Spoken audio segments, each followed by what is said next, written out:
Well, good morning, everybody. This meeting is called to order. May we have the roll call, please? Steve Carrianen, Here. Randy Newman, Here. Kay Wilson, Here. Jim Evans, Here. Dale Magnuson. You have a quorum. Pledge of Allegiance. Pledge allegiance to the flag of the United States of America and to the republic for which it stands, one nation, under God, indivisible, with liberty and justice for all.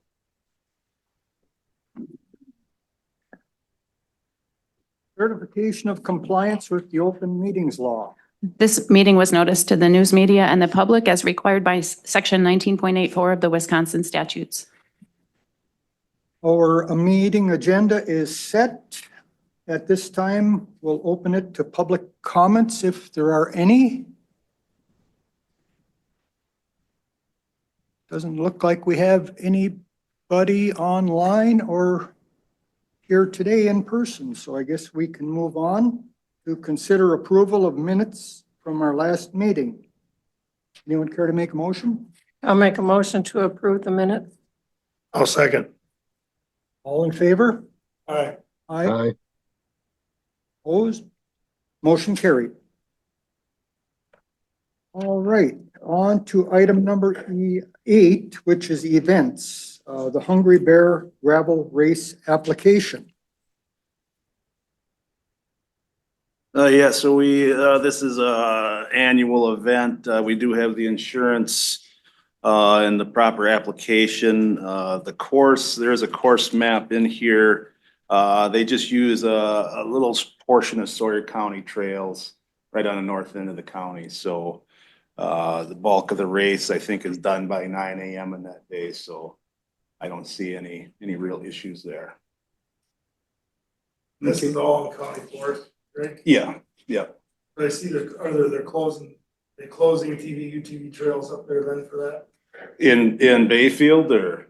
It says here, they said all ATV, snowmobile trails, and crossings. Oh, may not, sorry. Yeah, that's on our new, that's the event application. We just spell that right out, so they know they can't do it, so. Yep. Okay, thank you. Move on to item number 9, Register of Deeds report. Good morning. I resubmitted my January report. I thought I had wrong information on it, but it was just the recording document revenue was wrong. So we made more money than I had anticipated or thought in January. And then transfer fees were down quite a bit in February, but that's normal. And then January and March transfer fees are about the same. And then also, we have been really busy with Act 235. It's the shielding of documents for any judges that have requested. It's a new process.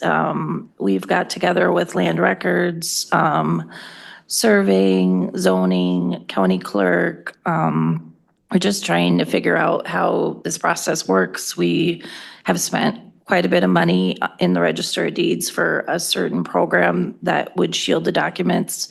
And so we have went to countless meetings, seminars. I've had the programmer Fiddler here with new stuff. So it's just been very time consuming, but we are just going with the flow and figuring it out as we go. And we have not had any requests yet here in Sawyer County. Thank you. Any questions, anyone? All right, thank you very much. Land records and county surveyor report is next.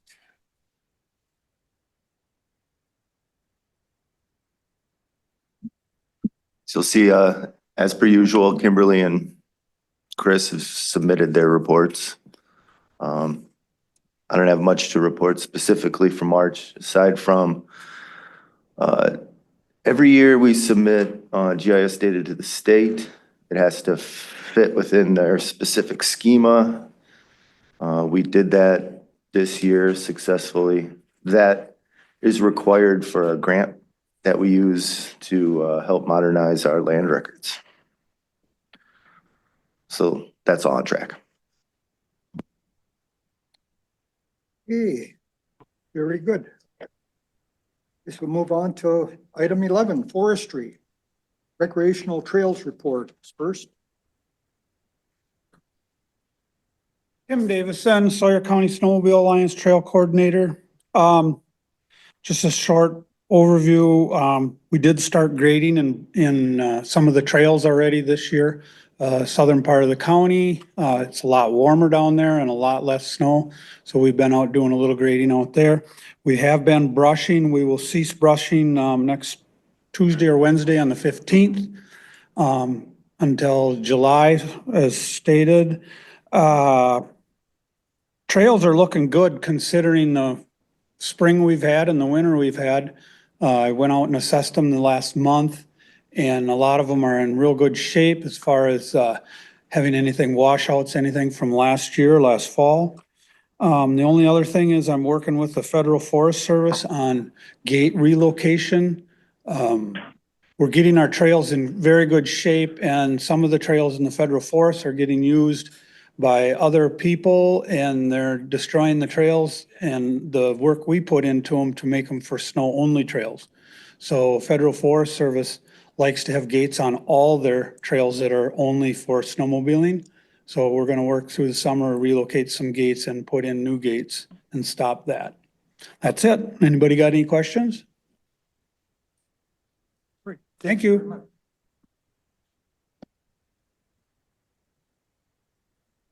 Anything on the non-motorized? Greg? Yes. Okay, on to the forestry report. Okay, for the month of March, we did have 12 sales, still listed as active.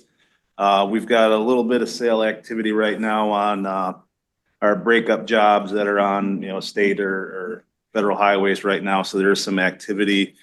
Things are starting to pick up a little bit now as conditions improve. Sale value sold and uncut on file is just under 4 million right now. Our March revenue, we did over 237,000. Our year-to-date is just over 650,000. Timber sale inspections are on target for the level of activity. We did have 12 tracks turned in for review and approval this past month, which is in conjunction with our spring timber sale bid prospectus is out as of right now. So we've got 22 tracks totaling 1,600 acres will be offered. So our bid opening is on April 29th. And those sales will be approved at this committee the following week. Recon acres, we're on target there. We are pecking away at our Good Neighbor Authority for year 26 contract. We're still processing our reimbursement request for last year. Other than that, we are finishing up our trail project grant applications right now for the April 15th deadline. We'll have a detailed report next month of the projects that we applied for. So other than that, staff did attend the Wisconsin County Forest Association spring meeting in Marshfield at the end of March. Several good topics there, and always good to talk with our counterparts across the state. Also, it did have a meeting with the user groups potentially affected by the Sealy Trails proposal. So we did hash some things out. Not really sure where we're going with this. We do have a revised proposal that will likely be presented at the May meeting. So we did have some good discussion, but I guess we'll see where we go in May with that one. Other than that, I don't have anything. If there's any questions. Any questions, anyone? Very good. Thank you, Greg. Item C, 2025 Recreational Trails Aid Resolution.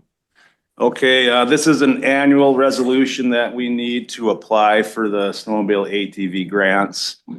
It's the same as we do every year, so this does need to go to county board for approval as well. We have to, Have to make a motion on that. guess I'll we make a motion. I'll second. Okay, all in favor? Aye. Aye.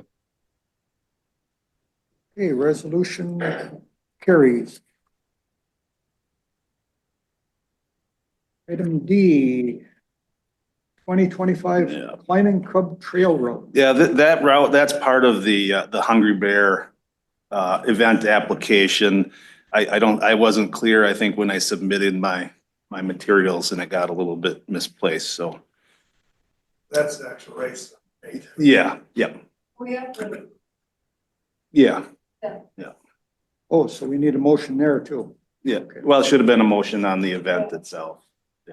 Oh, okay. Yeah.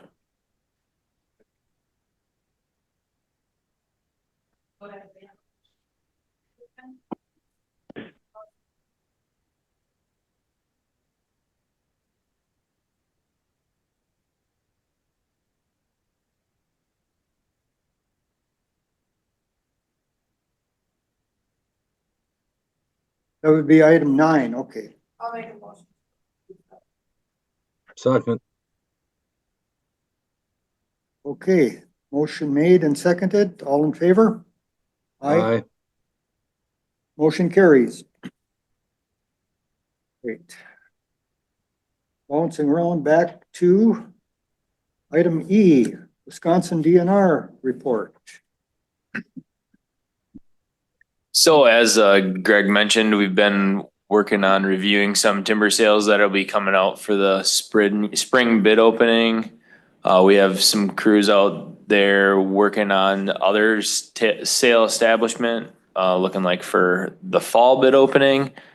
And as far as weather and fire season goes, we have been not seeing much rain this spring, and we're mostly snow free up in this country. So the fire danger is rising as we get more drier humidities and higher temperatures. So that's just a note on that we were starting to see more fires pop up across the state, and we're coming into that season. So if there's any specific questions for me.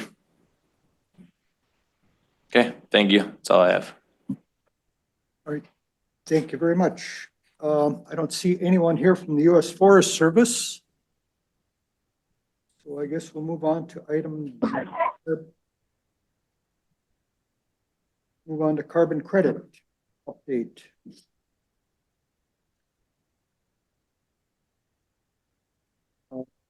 Yeah, I emailed out to the committee a copy of the update from Anu. It's not, pretty much it's just the same summary I gave you last month, but they were able to email a printed version of it. So what's in there is just that of the 12 steps for the project from initiation to sales, we're at step 9. All the due diligence and modeling and documentation of our growth rates and how many credits the county forest will generate has been done. They've submitted that to the third party verifier. That's where it sits right now. They expect that to be done in May. Once the third party verifier has signed off on it, they'll submit it to ACR, which is the American Carbon Registry, where these sales get put and marketed through ACR, or Anu will market it, but it's listed at like essentially it's like the stock exchange for carbon credits. So Anu will start ramping up their sales. It's already out. You can find the project online as a project that's coming and available. So they're anticipating that the credits will actually be issued in the third quarter. And once the credits are issued, that's what can be sold. So, you know, the question always is when the county might see some money. I wouldn't anticipate anything until maybe first quarter, second quarter of next year. That's optimistic, assuming they sell it right away. For them to be closed, it potentially would be next year sometime. Nothing has changed with the project as far as what they're projecting for the number of credits or the timeline for the credit availability. Okay, would that be is that in the budget for the county going forward, or is this just gravy, so to speak? Yes, I mean, we've advised from the start that don't budget it until you have the check in hand. Okay, Yep. It is unrestricted funds. There's no, list of things you have to spend it on. It's essentially an extra revenue stream. For the county, the forest administrators, they talk about it as just another truck leaving the county forest, creating revenue for the county. So I know the board, when we initiated this, we really steered them away from thinking about how to spend it until you had the money. sure. So that'd be a conversation you'll have to take up, I think, maybe in the I wouldn't even count it in the 26 budget process, but maybe in the 27 budget process, you start scheduling in however you want to use those After we funds. have a little history. Yep. Is that resold every year? Is that sold for? No, it's sold every year. You'll have credits generated as you go along. What you're gonna see is there'll be a credit approval, which is, I wanna call it a backlog, but basically you get credit for the county forest and what you've had up to this point. And then once those are all approved every year, the county forest grows. And you're not harvesting all of that growth. That's what creates your carbon credits. So you'll have some revenue stream in perpetuity, really. Forest administrator, you want to jump in any of this or? So you gotta monitor all that, Greg? Is that what I'm saying, hearing? You're doing pretty good. Yeah, it's, basically, we have a baseline of carbon that we have, and then we have growths. So as long as we're not harvesting above our projected allowable cut, so then our pool will grow and we'll sell those credits. So I think the projections, they gave us like a 10-year projected on revenue. And I think for those first 10 years, it's kind of the similar revenue stream. Things will change as we reevaluate at the 5 and 10 year mark, Yeah. from what I understand. Yep. And then as far as and as our Greg monitoring this, part of your contract with the new is that they're actually the one monitoring this. Oh. We essentially have a contract for 40 years. That's how long it needs to be monitored. But I think our credit, you have to monitor the project for 40 years from inception for every year then, but your contract with the new is only for 10 years.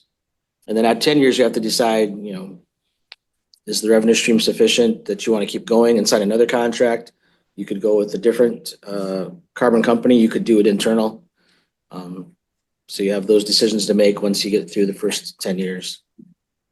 Like I mentioned before, the only good sign, not the only good sign, but positive sign to us is that other counties that have enrolled in this have started to receive some funds. They're not selling out their credits yet, but they are seeing a trickle in of revenue as the credits are sold.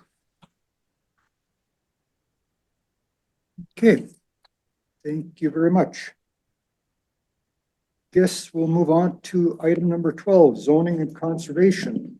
Yeah, for our conservation updates from March 25th to April 25th, the Wisconsin Land and Water, this is the state entity of Wisconsin Land and Water. They are partnering with Scope to provide scholarships for youth education and summer camps for middle school and high school students. There'd be no additional cost to Sawyer County, but I thought that was a good tidbit to throw in there. With melting snow conditions, conservation staff will start scheduling their annual non-metallic mining inspections. These inspections can either be shared with the Land, Water, Forest Resource Committee or with the zoning committee during their renewal process. I guess I would leave it up to you if you want to have reports of our non-metallic mines. Otherwise, the zoning committee would hear the conditional use permit renewals for those. We are doing several of our dam checks right now with the melting snow conditions. This is one of our busiest times for monitoring of dams. That's where a lot of the operation comes in, and whether we're closing gates or opening gates, depending on rainfall and snow melt. We do have an official water level increase for the Billy Boy flowage. This has been a several year process. We're kind of in the final stages right now, and I believe it's in the hands of our legal counsel to review whether or not we have prescriptive flood and flowage easement rights is what the DNR is requiring in order to move forward. If legal counsel signs off that we do have these prescriptive rights to basically flow or flood that water to a higher elevation, we would then submit that information over to the DNR, and the DNR would hold an official public hearing for that increase in water levels. We do still have some trees available for our spring tree sale. We also had conservation staff. I was not able to attend this, but Tim Seidel and Natalie Erler from our conservation department was able to attend the annual Wisconsin Land Water Conference. That's as part of a later update in your agenda packets. I'm not sure if you want to further discuss that now or later when we get to that time. We also had conservation staff attend the annual Lakes and Rivers Convention too. Did I hear a question in there? Yeah, to a small extent, whether or not this committee wants to review or be updated on non-metallic mining inspection reports. Generally, those inspection reports are looking at, are there suitable materials in the mine site? You can't have, just random, tires or asphalt shingles. You can have stumps and other some other construction debris, but you can't have, tires or asphalts or things that won't eventually deteriorate in a mine. So we're looking for those aspects is, whatever's occurring in a mine, is it, permitted to be there, as well as the actual acreage or area of disturbed area. Those disturbed or mined areas are then given to the state as part of annual reporting, and there are certain fees that operator needs to pay for their open amount of acres. Those reports, like I said, are generally shared with the zoning committee, and we are going to be, highlighting those more when they come up for renewal, but it's whether or not this committee wanted to see those reports as well. There wouldn't really be any action that you would need to take on them, but it would be informational purposes.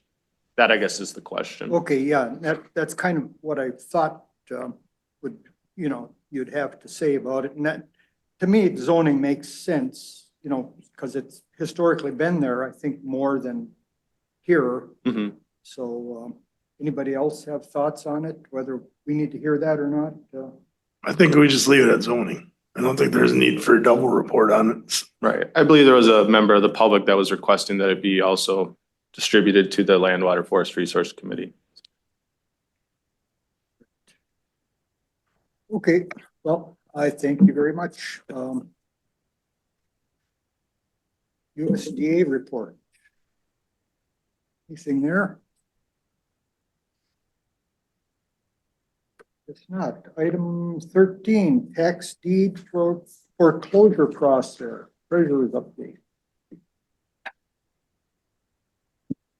Andy, did you want to address the ordinance coming up? You want to go through this? I can go through that first. What I handed out here to the committee is a list of 37 parcels that we're wanting to sell. And there's some statutes that we have to follow about publishing and where we publish it. I have to get the amounts okayed by this committee and the board. So with the new Act 207, we've been informed that we have to offer a minimum amount of money or bids on these parcels. And what I'd like to do is just use the assessed values, the fair market assessed values. We have that information to us available in the Novus software that we use. And I put those all in that category there of minimum approved amount.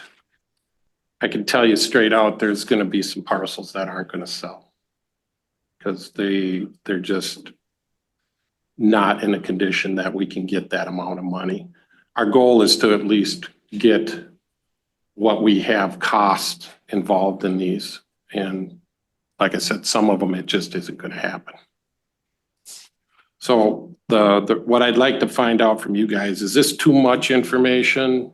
Do you need more? What would you like to see? Because I got to get the approval from you. And I'll have that on in May, the next meeting for you available.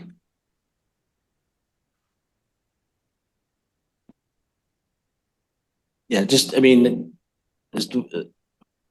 just explain a little further the process for selling the tax deeds as the treasurer collects the certificates of the unpaid tax properties. The committee's responsibility is to work with the treasurer to set a minimum bid amount, which is effectively supposed to be what we believe the market value is. Then when that amount's approved, the treasurer goes ahead with the sales. They have some discretion on whether to sell through sealed bid or working with a realtor. And then if they're offered for sale initially at that minimum amount, if they don't sell, they can be direct saled after that, or you can lower the amount to pretty much whatever you want in order to move the property. But yep. The ones that aren't sold usually adjust it to get it sold. Initially though, the first time out, you have to try to get market value for it. Or, I mean, ultimately, you set a value, it goes to bid or to using a realtor. The market value is going to establish itself based on what your minimum value is. So then these are open to anybody in the public Hmm? to make a bid on? Yep. And they go down to his office to make the bid and stuff like And so that? you're going to bring this, you're looking just for feedback if this is enough information. Yes, For them to right set the now, price next month. what I need is this enough information for you guys if I bring it next in May? Because there's some of them that we want to kind of revise a little bit. They're not totally set. So We're talking value? Value. Value the big wise? thing is the value. Yeah, I guess I wouldn't know. You get know more on each one of these properties or who helps you. I guess I feel that whatever we should set them at, we should try to reclaim our amounts of money on. It becomes now with new Act 207, all the proceeds need to go back to the previous owner. So we got what we sell it for doesn't really become a factor anymore. So the county doesn't recoup any of their tax money on it? We're gonna be setting new fees, but we can get our back taxes. We can get any fees that we can put in there, but the rest of the proceeds need to go back to the previous owner. That's the new act. So in relatively, we're trying to get more money for the prior owners. Yes, We're acting like a realtor for them, basically. yes. Right.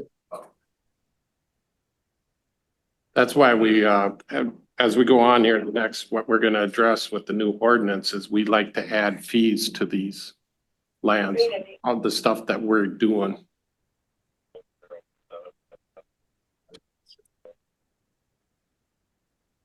Because before it wasn't, we just sold the land and we took the proceeds, so it wasn't a really huge issue. We started tracking all our costs so that when we do sell it, at least we're getting our cost out of it.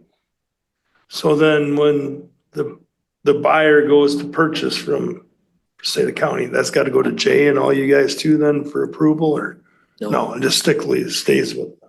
Yeah, once you put the property up for sale and you use a realtor or bid, that happens, like, we do a bid or an auction.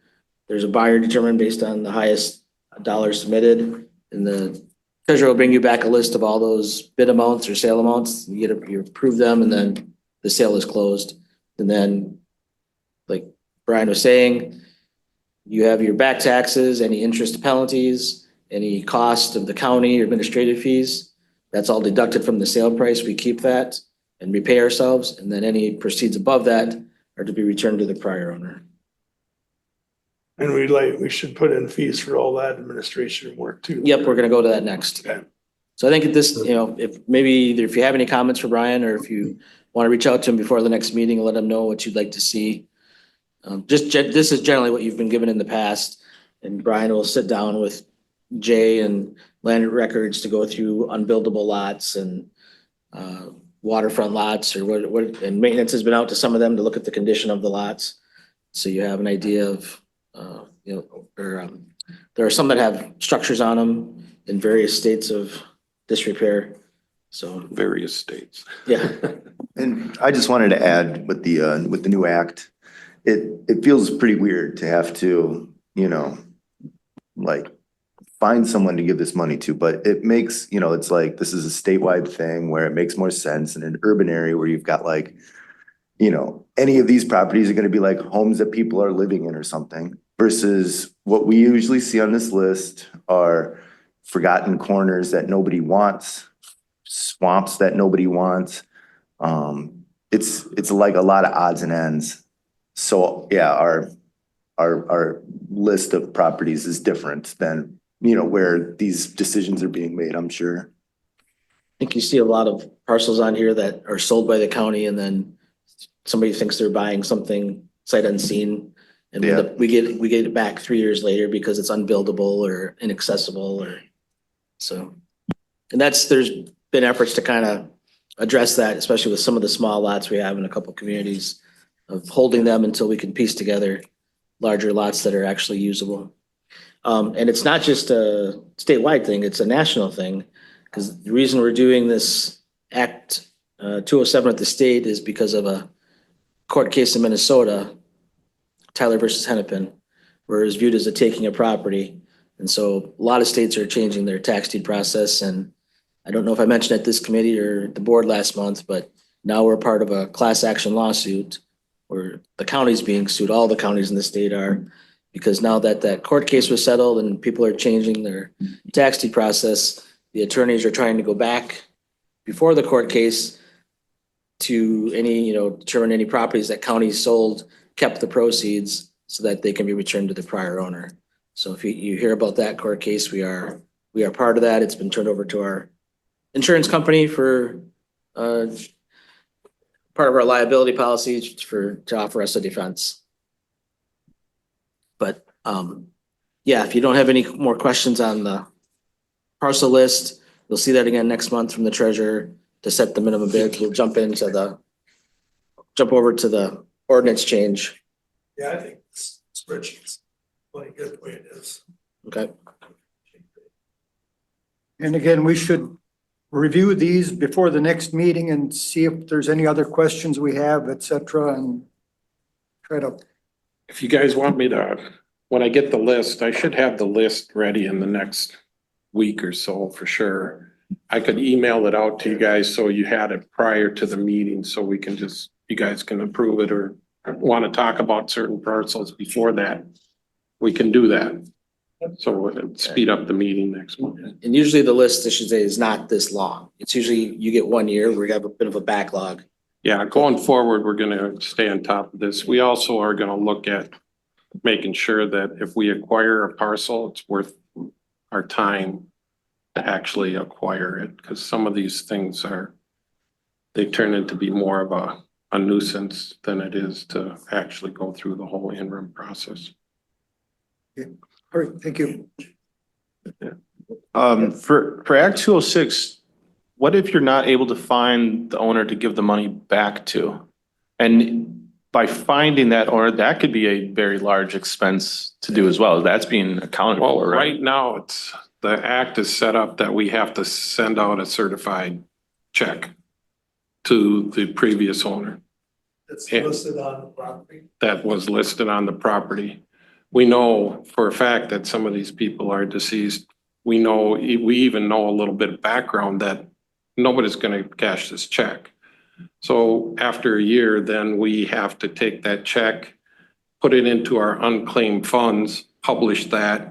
And then I think that sits out there for, I'm not quite sure, for a year or 6 months, something right in that time frame. And then it becomes our funds that we can use, but we still have to wait 10 years before it officially becomes our money. Yeah. So my idea there is to put this money into a separate checking account and just let it sit there. And if we need it, it's available for us to use.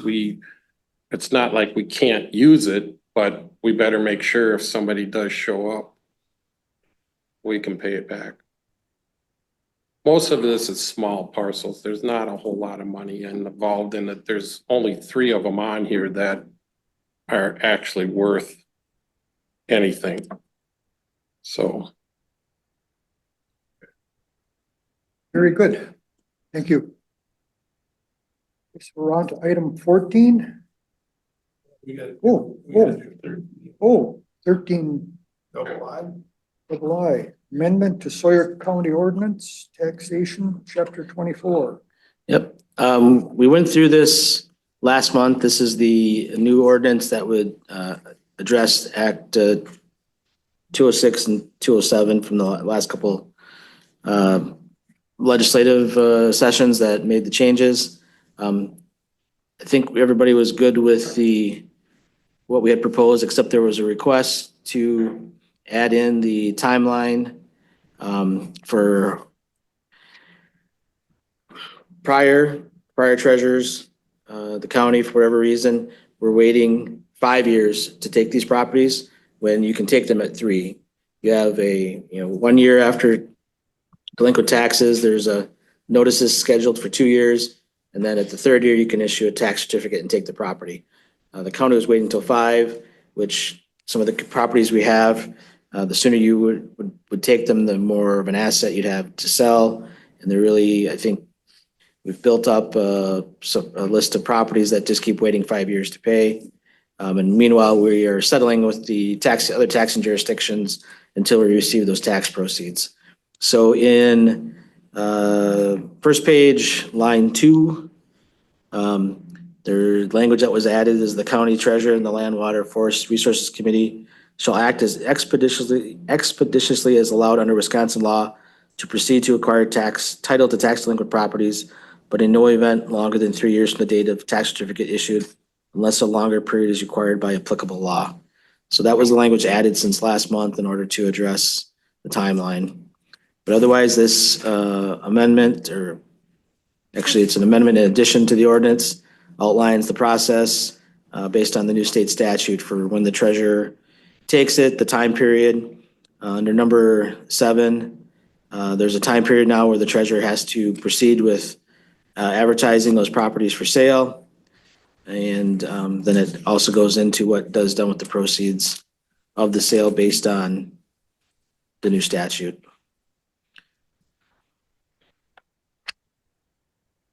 I'd like to make a motion that we approve the amendment to the Sawyer County Ordinance on Taxation, Chapter 24.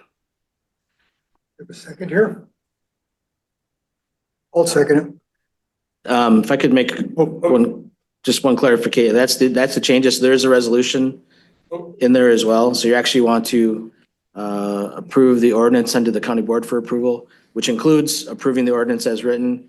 The other thing that we did put in there, in addition from last month, is the treasurer has researched and proposed the administrative fees to change how we've been doing it. So there would be a new, be it further resolved that the Board of Supervisors hereby approves the following fees for administration management of tax deed lands. There's an administrative fee per property for the tax certificate process. This is the work that goes into taking the property. It would replace the preference to prior owner administrative fee. So that would be $300. And then when a property goes to and that's the process of taking the property. So once it's taken, all properties would be assessed a $300 fee. And then when the property goes for sale, there'd be an administrative fee of $1,800. Both those cover all the costs associated with each of those actions.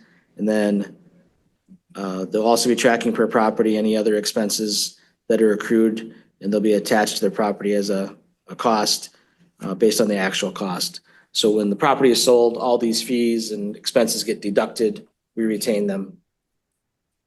Change it to add that. Just approve the resolution. I'll make the motion to approve the resolution for the county board.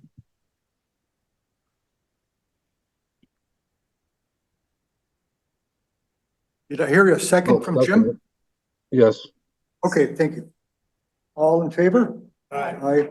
Aye. Opposed? Motion carries. Thank you. Great. Discussion of in-rem parcels. Did that already. Oh, okay, sorry. On to item 14, board appointed committee updates.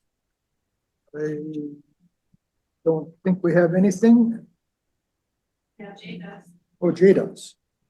Jay has a report.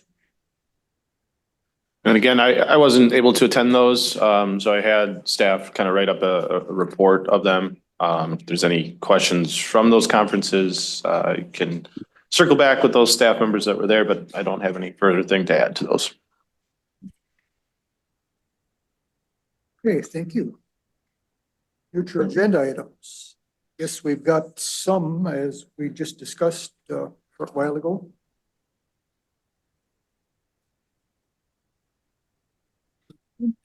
Yes, unless, well, something else, Andy? Yeah, it's not, I'll put this under just a quick report on the, because I'm sure you're all dying to talk about it tomorrow. We're not going to talk about it, but the Callahan Mud Lake District, with the board approval last month, we've been preparing the final paperwork based on the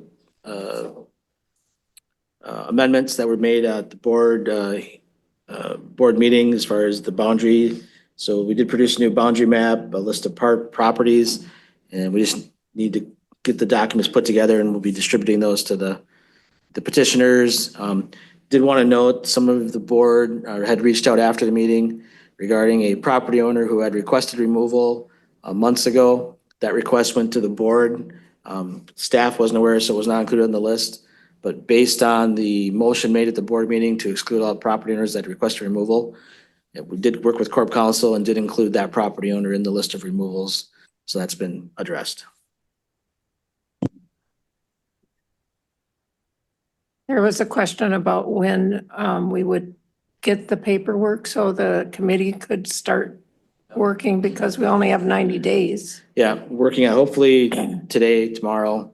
We just have a couple of things left. We've got all the appendixes done. Just need to get actually them signed. So we can who put would them be out. notified that the paperwork is ready to go? We're gonna notify the town and then the the individuals who submitted the petition and anybody that's requested it. We've had a couple of requests for the final documents. The town is appointing their representative tomorrow night. Okay, so yeah, we just need to send them the final paperwork so they were notified of it. But I'm happy to know that they're moving ahead with appointing somebody. Okay, thank you. Yes, we are done. We are adjourned. Thank you all. Thank you.